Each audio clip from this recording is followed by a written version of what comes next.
오늘은 기쁜 성탄을 기념하는 주일입니다. 여러분, 우리가 흔히 메리 크리스마스라고 인사를 하는데 메리 크리스마스의 의미를 여러분 아시는지 모르겠는데 메리는 기쁘다라는 뜻이고요. 크리스마스는 앞에 크라이스트가 예수님의 직분이었던 그리스도라는 것의 영어입니다. 그래서 크라이스트고요. 마스는 예배라는 뜻이에요. 그래서 예수님을 기쁘게 예배하는 날이라는 뜻이 메리 크리스마스입니다. 여러분, 이 성탄절 크리스마스는요, 예수님께서 태어나신 날로 우리가 정해서 지키고 있는데 사실은 정확하게 예수님의 생일은 아닙니다. 12월 25일이 예수님의 생일은 아니고 당시에 로마에서 크게 지키고 있었던 절기를 그리스도인들이 의미 없이 우리가 이 공휴일, 이 절기를 지키는 것보다 예수님의 탄생을 한번 기념했으면 좋겠다라고 해서 의도적으로 만든 절기입니다. 그래서 예수님 생일이 12월 25일은 아니라는 점 여러분이 교양상 알고 계시면 좋을 것 같아요. 그런데 이 크리스마스는 결국 예수님께서 이 땅에 사람으로 태어나셨다라는 사실을 우리에게 큰 의미로 주면서 우리가 그 의미를 담아서 감사하는 날로 지키는 날이죠. 그래서 이것은 단순히 어떤 신이 인간이 되어서 인간들이 얼마나 힘들게 사는지 내가 겪어서 내가 경험해서 인간들을 좀 더 이해해야 되겠다. 그래서 인간 삶을 한번 체험해보고 짧게 33년 동안 체험해보고 다시 원래 있던 대로 돌아갔다라는 수준이 아니라 인간이 스스로는 도저히 죄라는 이 굴레 속에서 그리고 죄가 주는 죽음이라는 저주에서 인간 스스로는 자유할 수 없고 그 저주에서 벗어날 수 없기 때문에 그 죄와 저주 밖에 있었던 신의 존재가 하나님이라는 존재가 죄 안으로 죄가 가득한 이 세상 안으로 인간 세상 안으로 들어오셔서 그 죄와 저주를 사람으로서 끊어내기 위해서 이 땅에 사람의 몸을 입고 태어났다는 데 의미가 있는 거예요. 단순히 신이 인간을 한번 체험해 보겠다 수준이 아니라 예수님이 이 땅에 오신 목적은 이 인간들을 사로잡고 있는 죄의 저주를 끊어내기 위해서 내가 죽어야 되겠다. 그렇기 때문에 죽기 위해서 예수님은 이 땅 가운데 사람의 몸을 입고 태어나셨어요. 그래서 오늘 말씀은 여러분 너무나도 잘 아는 말씀입니다. 교회를 조금 다니셨던 분들은 12월 24일 성탄 전야제 같은 그런 행사에서 드라마나 연극으로 가장 많이 하는 빈방 있습니까? 그런 연극으로 많이 각색되었던 그런 말씀인데 예수님이 태어나는 장면을 오늘 기록을 하고 있습니다. 오늘 이 말씀을 통해서 너무나도 잘 아는 말씀이지만 이 말씀을 통해서 다시 한번 우리를 위해서 태어나신 예수님을 묵상하며 감사하고 또한 영접하는 그리고 찬양하는 우리 인앤아웃 모든 성도님들 되시기를 예수님의 이름으로 축복하고 소망합니다. 오늘 말씀은요, 누가복음입니다. 누가복음은 누가 썼냐면 누가라는 사람이 썼습니다. 누가라는 사람은 영어식 발음으로는 루크인데요. 이 누가는 원래 직업이 의사였습니다. 의사라는 사람들은 모든 의사가 그렇진 않겠지만 대부분의 의사라는 사람들은 정확한 팩트와 정확한 과학적 사실에 기반하여서 생각을 하고 행동을 하는 사람들입니다. 일반적으로. 그래서 이 말씀을 기록한 누가도 그러한 성격을 가졌던 사람인 것 같습니다. 그래서 누가복음은 요한복음보다는 앞서서 기록이 되었지만 마가복음이나 마태복음보다는 조금 늦게 기록이 되었는데 그 이유는 누가가 객관적인 사실과 역사적인 사실을 다 리서치를 하고 조사를 하여서 그 당시에 지도자가 누구였는지, 그 당시에 로마에는 어떤 일들이 일어났는지 이렇게 역사적인 사실과 함께 성경적인 사실들을 병행해서 기록을 하고 있습니다. 그래서 복음서를 팩트 기반으로 기록한 것으로 유명한 사람이에요. 누가라는 이 사람은요, 예수가 태어나던 시기에 어떤 왕이 로마를 다스리고 있었는지 오늘 말씀에서 기록을 하고 있는데 그래서 이 역사적인 사실을 제공함으로써 그리스도인뿐만 아니라 그리스도인이 아닌 넌 크리스찬들조차도 그의 글을 읽으면서 이 글이 허구가 아니라 사실에 기반한 정말 역사적인 사실을 기록하고 있구나라는 것을 깨닫게 합니다. 오늘 말씀에는 그 시대에 카이사르 아우구스투스가 로마를 다스리고 있었다고 기록을 하고 있습니다. 세계사에서 보면 아우구스투스 황제는 굉장히 중요한 사람입니다. 왜냐하면 아우구스투스 황제는 로마가 원래는 공화정 제도로 나라가 다스리고 있었는데 그가 최초의 황제가 되면서 제정을 시작한 인물이었습니다. 그래서 아우구스투스 황제는 로마와 또한 로마의 식민지 전역에 인구조사를 명령합니다. 왜냐하면 자신이 왕이 되었고 황제가 되었기 때문에 자신의 권력이 강하다라는 것을 온 나라와 온 나라의 시민들과 그리고 특별히 식민지 지배계층과 또 식민지 시민들에게 알릴 필요가 있었고, 그래서 황제로서의 자신의 영향력, 권력을 모든 세계에 알리기를 원했습니다. 그래서 인구를 정확하게 조사함으로써 또한 베네핏은 뭐냐면 세금을 부과할 수 있습니다. 누가 어느 지역에 얼마나 사람이 사는지 조사를 하여서 그 사람에게 세금을 부과할 수 있기 때문에 군사적으로, 행정적으로 또 국가적으로 모든 시민과 식민지 백성들을 효과적으로 통제할 수 있는 그러한 방법이었습니다. 그래서 이러저러한 정치적인 이유로 이 이스라엘 땅도 결국은 로마의 식민지였기 때문에 호정 명령이 내려지게 되었고, 요셉과 마리아는 베들레헴으로 향하게 됩니다. 그곳이 베들레헴이 요셉이나 마리아의 고향은 아니었습니다. 그런데 요즘 젊은 사람들은 아는지 모르겠는데 예전에 저희 한국의 주민등록 등본이나 초본 같은 걸 떼면 밖에 누가 있으신 것 같은데 네, 문 좀 열어주십시오. 본적이라는 게 나옵니다, 여러분. 본적이 뭐냐면 저는 부산에서 태어났거든요. 저는 부산에서 태어났는데 제 호적을 떼보면, 동사무소에서 제 호적을 떼보면 제 본적은 전라도로 나옵니다. 왜냐하면 저희 아버지의 그 고향이 전라도이기 때문에 전라도 곡성 사람입니다. 그래서 저는 거기에 그냥 시골에 그냥 그 동네도 가본 적이 없어요, 사실. 그런데 제 본적은 전라도 곡성군 동계리로 나옵니다. 그게 한국에도 있거든요, 본적이. 그런데 베들레헴은 요셉의 본적이었습니다. 이 베들레헴은 오늘 말씀에도 기록이 되어 있는데 다윗의 동네라는 별칭을 가지고 있었어요. 왜냐하면 다윗의 자손들, 유다 지파와 다윗의 가문의 본적이 베들레헴이었기 때문에 다윗의 후손이었던 요셉, 예수님의 아버지였던 요셉이 베들레헴으로 호적 신고를 하러 가게 된 겁니다. 사실 이건 아우구스투스 황제가 정치적으로 명령을 내린 것이었지만 결국은 이 요셉이 마리아와 함께 베들레헴으로 가게 되었고 베들레헴에서 예수님이 태어나게 되었는데, 사실 이 두 사람은 나사렛에서 살고 있었어요.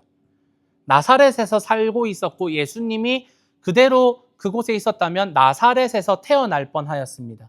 만약 그랬다면 구약 성경에서 예언되었던 메시아 예언이 어긋나게 됩니다. 왜냐하면 미가서 5장 2절에 이 이스라엘이 기다려야 하는 메시아가 베들레헴 땅에서 태어난다라는 것이 정확하게 예언이 되어 있기 때문이에요.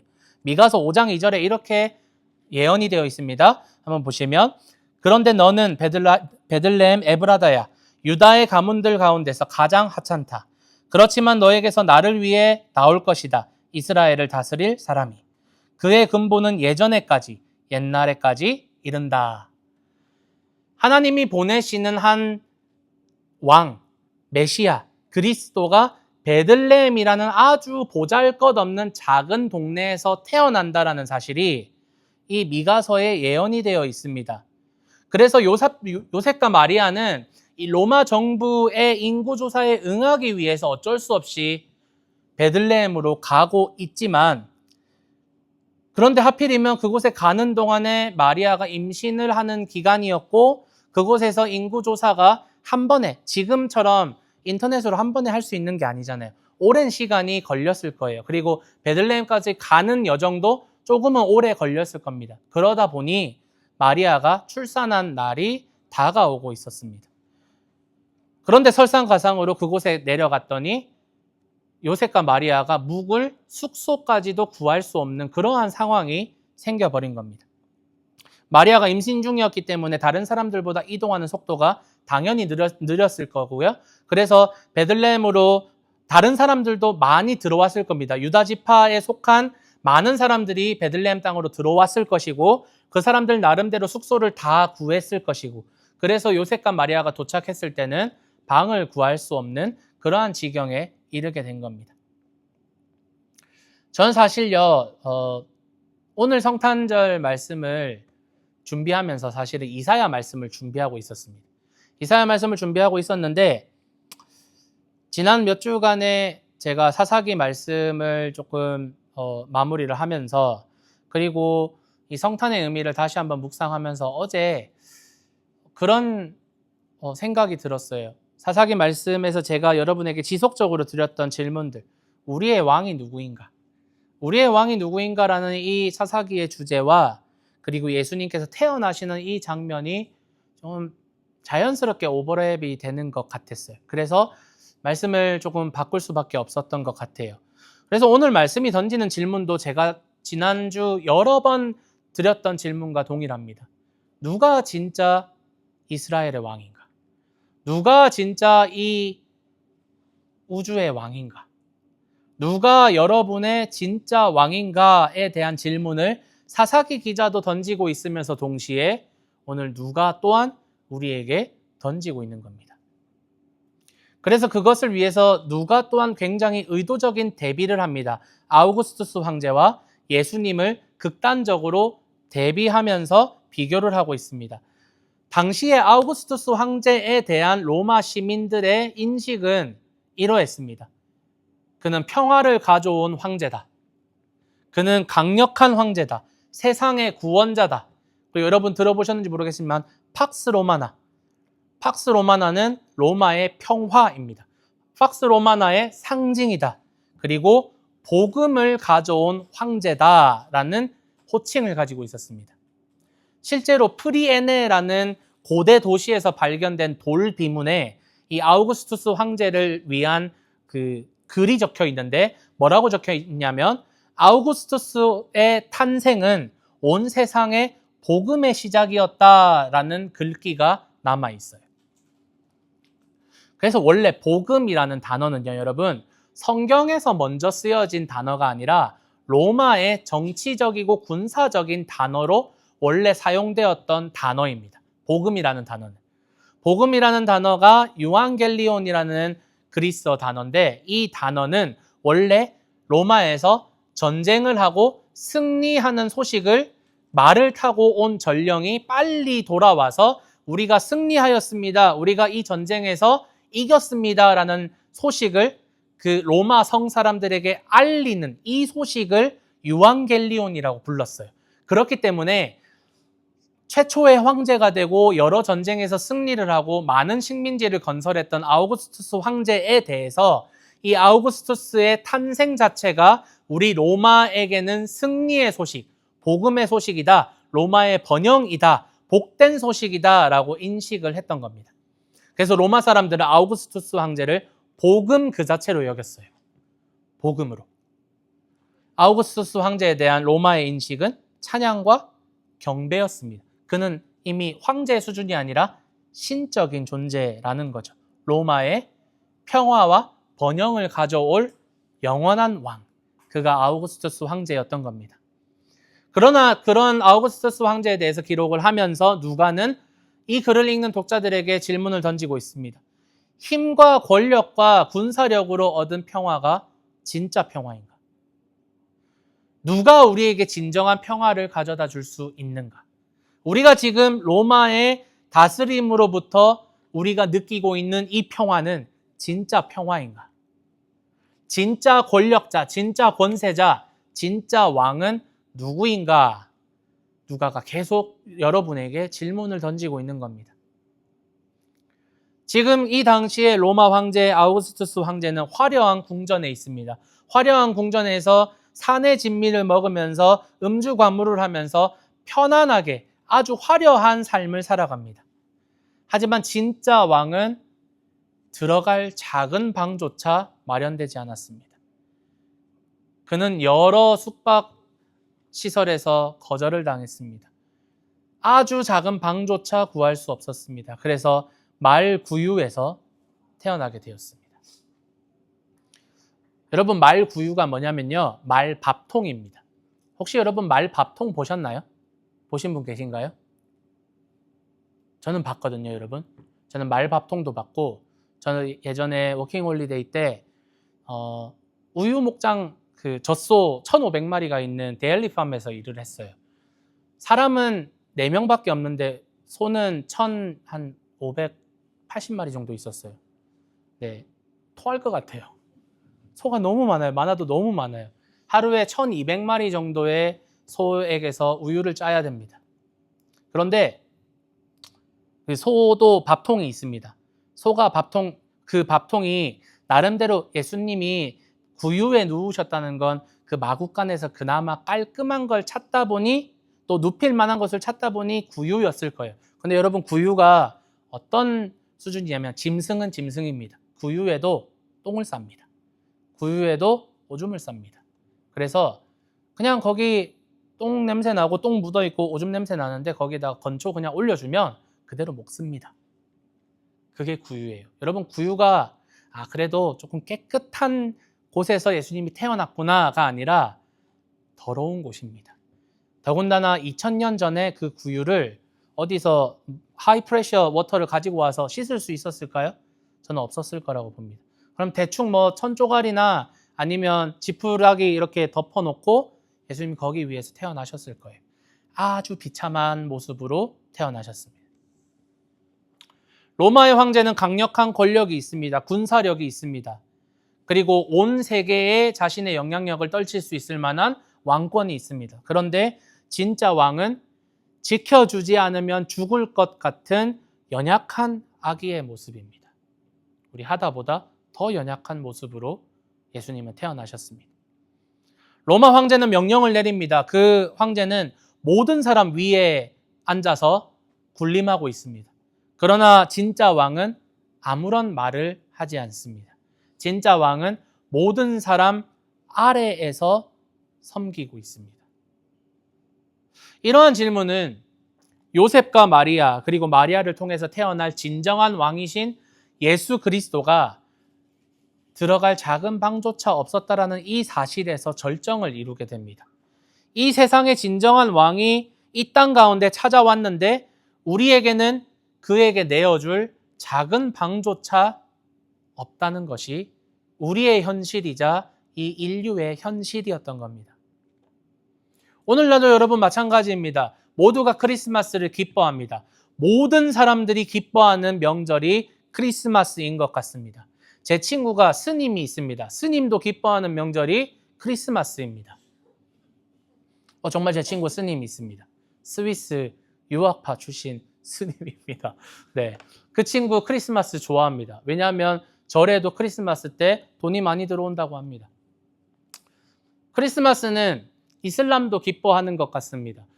정말 전 세계에서 가장 유명하고 가장 많은 사람들이 즐기는 축제가 크리스마스가 아닐까 저는 생각합니다.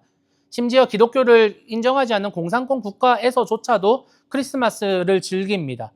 거리에는 온통 초록색, 빨간색, 그리고 트리와 반짝이는 조명과 그 트리 아래에 선물 박스들, 트리 꼭대기에는 별을 붙여놓고 그리고 서로에게 줄 선물을 고민하고 혹은 이번 홀리데이에는 어디에 여행을 한번 가볼까? 어디로 한번 놀러 가볼까? 그렇게 어디 가서 푹 쉬다 와볼까? 이런 것들을 고민을 하지만 사람도 가득하고 사랑도 가득하고 일정과 계획과 우리의 모든 플랜들이 가득 감정도 선물도 가득하지만 예수님이 보이지 않는 예수님을 위한 방조차 마련이 되지 않는 크리스마스가 아닌가 저는 생각이 듭니다. 사실 오늘 말씀을 읽어보면 여러분 아무도 예수님을 거부하지 않았습니다. 아무도 요셉과 마리아를 거부하지는 않았습니다. 그것에 대해서 정확하게 기록하고 있지는 않습니다. 그냥 돌아다녀 봤더니 방이 없었을 뿐입니다. 그들이 늦었을 뿐이고 하필이면 그 지역에 인구조사 때문에 많은 사람들이 찾아왔던 게 문제였던 겁니다. 아무도 예수님을 거부하지는 않았습니다. 마찬가지로 오늘날 많은 사람들이 예수님을 싫어하지는 않습니다. 많은 사람들이 크리스마스가 예수님 생일이라는 것을 압니다. 단지 예수님을 위한 자리를 마련하고 있지 않을 뿐입니다. 베들레헴의 모든 여관, 모든 숙소에 가득 찬 사람들, 빈 방이 하나도 남아있지 않을 정도로 가득 찬 사람들은 이 시대에 전 세계에서 축제와 파티와 호텔과 리조트에 가득 찬 사람들과 정확하게 오버랩이 됩니다. 주인공인 예수님이 들어갈 자리는 보이지 않는, 예수님에게 작은 방조차 허락되지 않는 크리스마스 시즌인 것 같습니다. 그것이 여러분 넌 크리스찬들에게 우리는 비난할 수 없어요. 그들은 예수님을 모르니까요. 그런데 교회에서조차 별반 다르지 않습니다. 많은 사역자들이 성탄 전야제나 성탄 축하 행사들을 우려합니다. 왜냐하면 그것이 무엇을 위한 전야제이고 무엇을 위한 발표제이고 무엇을 위한 행사인지 불분명하기 때문입니다. 사실 까놓고 말해서 담임 목사를 위한 그런 자리 아닙니까? 교회 리더십들을 위한 그런 자리 아닙니까? 아이들을 동원해서 그냥 산타 복장 입히고 교회 안에서 그렇게 행사하고 하하호호, 아 귀엽다, 아 즐겁다. 그런데 예수님을 위한 자리는 전혀 보이지 않습니다. 예수님을 영접할 방 하나도 준비하고 있지 않는 것이 메시아를 기쁨으로 기다려야 했던 이스라엘의 수준이었고 오늘날 교회들의 수준인 것 같아서 저는 몹시 마음이 좋지 않습니다. 그 누구도 메시아를 알아보지 않습니다. 그 누구도 예수님을 알아보지 않고 방을 내어주지 않습니다. 그들은 아기 예수님만 영접하지 않은 것뿐만 아니라 이제 메시아로서 사역을 시작하는 예수님도, 십자가에 달리신 예수님도, 부활하신 예수님도, 다시 오실 예수님도 알아보지 못하고 영접하고 있지 않습니다. 요한복음 1장 10절 11절에서는 그래서 이렇게 기록합니다. 우리 함께 읽어볼까요? 시작. 세상 속에 그분이 계셨다. 세상은 그분을 통해 생겨났지만 세상은 그분을 알아보지 못했다. 그분 소유의 땅으로 그분이 오셨지만 그분 자신의 사람들이 그분을 곁으로 모셔드리지 않았다. 이 온 세계는 예수님 건데 예수님이 이 땅에 오셨는데 예수님을 당연히 알아봐야 할 이스라엘 사람들은 그를 알아보지 못했습니다. 그를 영접하지 않았습니다. 그러나 그분을 믿음으로 영접한 사람들에게 어떤 하나님의 상이 내려지냐? 이어지는 요한복음 1장 12절에 이렇게 기록합니다. 함께 읽습니다. 시작. 그러나 그분을 맞아들인 사람이라면 누구에게나 하나님의 자녀가 되는 자격을 주셨다. 곧 그분의 이름을 믿는 사람들에게는. 예수님의 이름을 믿는 사람들, 메시아 그리스도의 이름을 믿음으로 예수님을 영접하는 사람들은 하나님의 자녀가 되는 자격, 권세를 주셨다고 성경은 이야기합니다. 세상은 아우구스투스 같은 강한 사람, 성공한 사람이 복이라고 이야기합니다. 그러니까 평화이고 평화를 가져다 줄 사람이라고 이야기합니다. 그러나 왜 하필 우리를 구원한 메시아가 아무런 영광도 없이 오히려 아주 비천한 말 구유에서 태어나게 된 것인지 바로 그 지점에 하나님께서 우리에게 던지는 메시지가 있는 것입니다. 너는 이렇게 비참하게 가장 낮은 곳에서 태어난 너의 왕을 알아보겠느냐? 너는 가장 비참하게 태어난 너를 구원할 메시아를 알아보겠느냐? 아니면 세상의 눈에 그냥 가로막혀서 아우구스투스 같은 성공적인 사람, 매력적인 사람, 위대한 사람을 찾고 그가 복이고 그가 나에게 평화를 줄 것이라는 나의 왕으로 인정하고 고백하는 삶을 살아가느냐. 하나님은 그 메시지를 던지시는 겁니다. 사랑하는 여러분, 올 한 해 제가 여러분에게 정말 많이 거듭 강조했던 질문이 바로 이겁니다. 여러분의 진정한 왕이, 여러분을 다스리는 왕이, 그리고 여러분이 따르고 순종해야 되는 그 왕이 바로 예수님이시라는 그 고백. 그 고백이 여러분 신자로서 여러분 한 사람 한 사람의 그 마음에 여러분 삶의 기준, 스탠다드가 되어야 하고, 그리고 우리 교회의 머리이며 우리 교회의 왕이 예수님이라는 사실이 우리 교회가 가지는 스탠다드입니다. 우리 교회의 주인은 담임 목사가 아닙니다. 우리 교회의 주인은 성도가 아닙니다. 우리 교회의 주인은 예수님입니다. 제가 말씀을 전하는 자리에 있지만 제가 예수님을 전하지 않고, 예수님의 말씀을 전하지 않고, 예수님의 말씀에 위반되는 말씀을 전하거나 그러한 행동을 하게 될 때 저는 그만두어야 합니다. 왜냐하면 예수님이 왕이기 때문입니다. 우리 교회의 주인은, 그리고 우리 인생의 주인은 바로 예수님입니다. 그것이 우리 기독교 신앙의 가장 기초적인, 가장 원론적인 질문과 고백입니다. 여러분이 세상 가운데서 좋은 사람이 되기를 원할 겁니다. 그 좋은 사람이라는 그 정의조차도 여러분 각각 다를 겁니다. 어떤 사람이 좋은 사람인지, 어떻게 좋은 사람으로 보이고 싶은지는 여러분 각자가 다를 겁니다. 하지만 만약 단서를 하나 단다면 그리스도인으로서 좋은 사람이 되고자 한다면 하나님의 자녀로서, 예수님의 제자로서, 참된 그리스도인으로서 빛으로 소금으로 갖가지 방법으로 표현하고 있는 성경의 그 정체성들, 성경의 여러분의 모습들, 그러한 모습들로 살아가면서 좋은 사람으로 보여지고 싶다면 말만 번지르한 신앙인인 척하는 패션 크리스천이 아니라 정말 예수님을 왕으로 인정하고 그 왕의 명령을 쫓아서 왕의 명령에 순종하고 그의 말씀을 듣고 그의 말씀이 나의 삶의 기쁨이 되고 나의 삶의 기준이 되는 진짜 크리스천, 진짜 예수쟁이들이 되어야 합니다, 여러분. 말만 번지르하게 나는 크리스천입니다 라고 하면서 아무런 예수님의 향기조차 나지 않는 사람이 아니라 내가 세상에서 얻는 베네핏, 내가 세상에서 얻는 어떠한 유익들이 조금은 낮아지더라도 예수님의 영광을 드러내고 예수님의 사랑을 드러내는 것이, 그것이 그리스도인다운 삶의 모습이 아닐까 저는 생각합니다. 마찬가지로 예수님은 여전히 빈 방을 찾고 계십니다. 요한계시록 3장 20절 말씀 한번 읽어볼까요? 다 함께 읽겠습니다. 시작. 보아라, 내가 문 앞에 서서 두드리고 있다. 누구라도 내 목소리를 듣고 문을 열면 내가 그 사람한테로 들어가 그와 함께 먹을 것이다. 또 그는 나와 함께 먹을 것이다.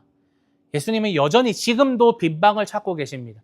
여전히 지금도 문을 두드리고 계세요. 여러분의 마음의 문을 두드리고 계십니다. 어떤 사람들은 예수님이 두드리고 계시는 그 노크 소리를 듣지 못한 채 예수님을 거부하는 사람도 있을 겁니다.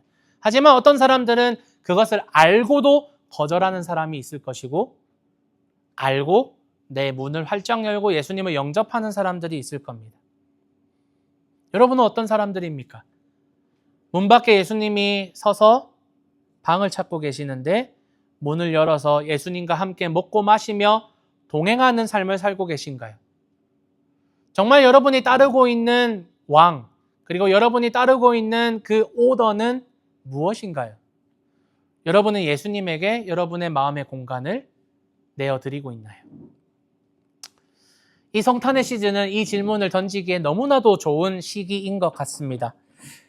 영접하는 자에게는 하나님의 자녀가 되는 권세를 주셨다고 합니다. 그렇다면 어쩌면 우리는 다 영접한 사람들입니다. 왜냐하면 우리는 예수님을 믿고 예수님을 우리 구원자로 고백하였고 하나님의 아들, 하나님의 딸이라고 우리는 고백하면서 하나님을 아버지라고 고백하고 있기 때문입니다. 그러나 우리는 늘 이 질문을 던질 필요가 있습니다. 물론 우리의 믿음과 우리의 구원은 단번에 일어납니다. 예수님이 다시 십자가에 박힐 필요가 없으며 우리가 우리의 존재를 걸고 우리가 한번 회개했는데 다시 우리가 구원받지 못할 죄인으로 여기고 다시 회개할 필요는 없습니다. 우리가 예수님의 십자가를 믿는 믿음으로 우리의 존재를 걸고 존재론적인 회개를 했다면 우리가 그 회개를 반복할 필요는 없지만 설교자들이, 목회자들이 왜 계속 십자가를 기억해라, 왜 계속 예수님의 마음을 기억하고 성탄의 의미를 기억하고 하나님의 은혜를 기억하라고 하냐면 우리가 구원받았음에도 불구하고 우리는 그 사실을 잊고 살아가기 때문입니다. 영접하였지만 지속적인 관계를 맺지 못하고 있는 겁니다. 문은 열어두었지만 예수님을 문 밖에 세워두는 것은 아닌가. 문은 열어서 예수님을 모셔드렸지만 예수님을 그냥 게스트룸에 방치해놓고 예수님을 들여다보지 않고 내 할 일, 내가 해야 되는 플랜, 내가 해야 되는 커리어, 내가 해야 되는 공부만 집중하면서 예수님을 그냥 게스트룸에 모셔다 놓고 있는 것은 아닌가. 그렇기 때문에 우리는 늘 이 질문을 던져야 합니다. 영접하였는가? 영접이라는 건 환영, 그리고 환대, 그리고 함께 동행하는 것을 의미합니다. 우리는 이 질문을 여러분 죽을 때까지 던져야 합니다. 나는 예수님을 왕으로 영접하였는가? 내 마음 가운데 예수님을 그냥 방치해놓고 나는 내 삶이 너무 바빠서 예수님을 그냥 뒷전으로, 그러다가 부활절에 한번 예수님 잘 계셨어요? 성탄절에 한번 예수님 잘 계시죠?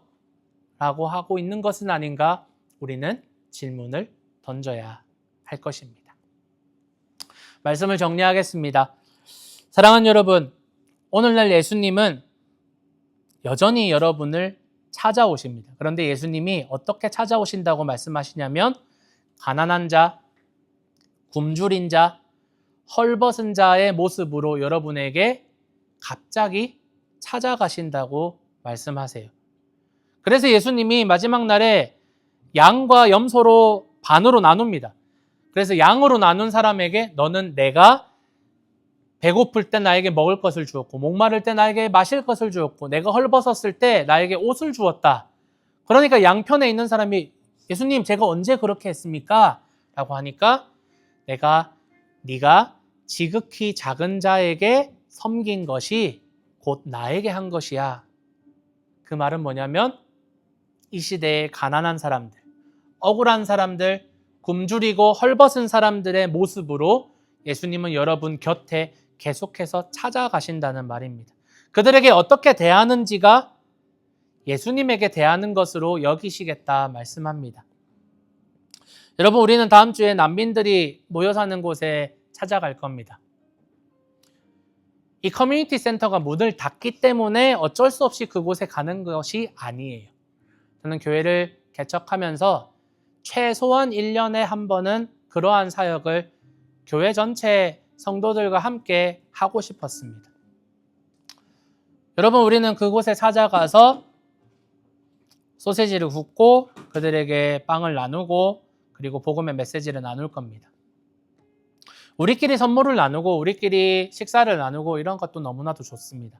그런데 정말 성탄의 의미를 우리가 생각할 때 가장 연약하고 가장 소외된 그 난민들, 어쩌면 지금 시대에 가장 호주 사람들과 그런 우리에게조차 이미지가 좋지 않는 난민들, 그 난민들을 우리가 사랑할 수 있을까요?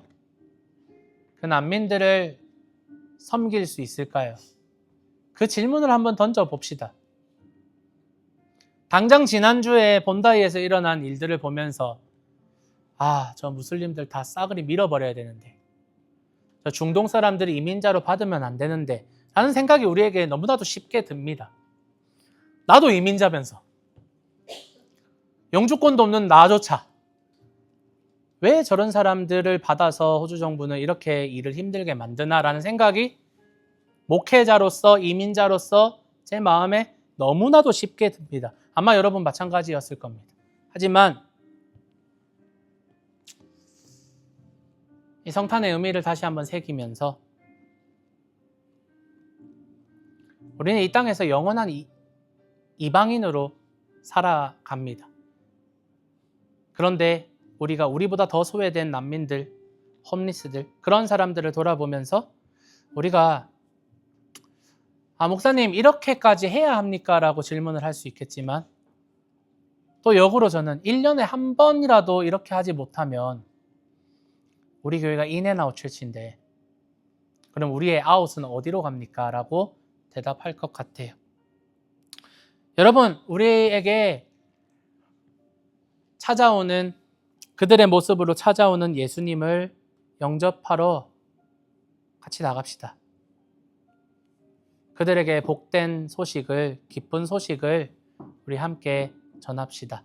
그로 인해서 여러분 안에 진정한 평화와 복음이 주는 자유가 여러분의 마음 가운데 깊이 찾아오기를 저는 소망합니다. 우리 함께 동참해 주시고 또 다음 주에 함께 기쁨으로 그들을 섬기며 예수님을 섬기는 자리로 나아가도록 하겠습니다. 아멘 하시죠? 아멘 하신 분들 다 오셔야 돼요. 네, 감사합니다.